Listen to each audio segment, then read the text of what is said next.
আসসালামু আলাইকুম এভরিওয়ান, কেমন আছেন সবাই? আপনাদের সুস্থতা কামনা করছি। আলহামদুলিল্লাহ অনেকটা ভালো আছি। তো বর্তমানে আছি হচ্ছে আমাদের শাহজাদপুর ঈদগার ময়দানে, যেটা হচ্ছে আমাদের একমাত্র একটি ঈদগার ময়দান শাহজাদপুর এলাকার জন্য।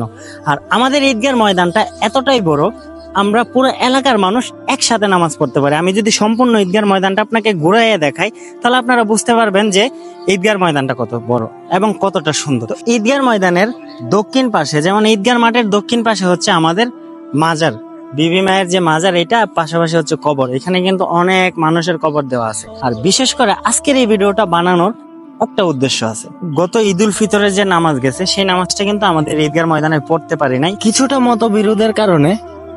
তো আমি ঈদগার কমিটির কাছে এবং এলাকাবাসীর সর্বস্তরের জনগণের কাছে একটা বিনীত রিকোয়েস্ট রাখবো যে আমাদের ঈদুল আজহার নামাজ চলে আসছে, কিছুদিন আছে, মনে হয় 22 থেকে 24 দিন আর আছে আমরা ঈদগাহে নামাজ পড়ার জন্য।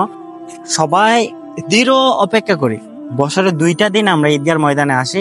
অনেকে কর্মস্থলে থাকে, শহরে থাকে, শহর থেকে শাহজাদপুর এলাকায় আসে। আসার পরে সবাই অপেক্ষায় থাকে যে ঈদের নামাজের সময় আমরা ঈদগার ময়দানে গিয়ে নামাজ পড়বো।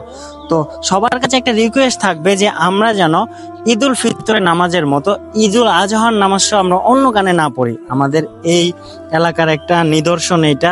তো সবাই এই জিনিসটা লক্ষ্য রাখবেন যে আমরা যাতে ঈদুল আজহার নামাজটা ঈদগার ময়দানে পড়তে পারি। সবার কাছে এই রিকোয়েস্টটা আমার থাকবে, কারণ দ্বিধাদ্বন্দ্ব ভুলে যাওয়াটা হচ্ছে একটা ভালো জিনিস। কারণ দ্বিধাদ্বন্দ্বটা সারা জীবন থাকবে না। এই যে এই পাশে হচ্ছে কবর, আমরা কোন এক সময় এই কবরেই চলে যাব। আমাদের আগে অনেক মুরব্বী ছিল যারা চলে গেছে। তো দ্বিধাদ্বন্দ্বটা রাখা আসলে ভালো না, কারণ দুনিয়াতে আসলে থাকতে আসি নাই কেউ, সেটা হচ্ছে ক্ষণস্থায়ী জীবন। কিন্তু এখানে যে বিষয়গুলো আমরা করে যাব, এটা সারা জীবন থাকবে। যে অমুক তেমন ছিল, তমুক এরকম ছিল, এটা করে গেছে, ওইটা করে গেছে।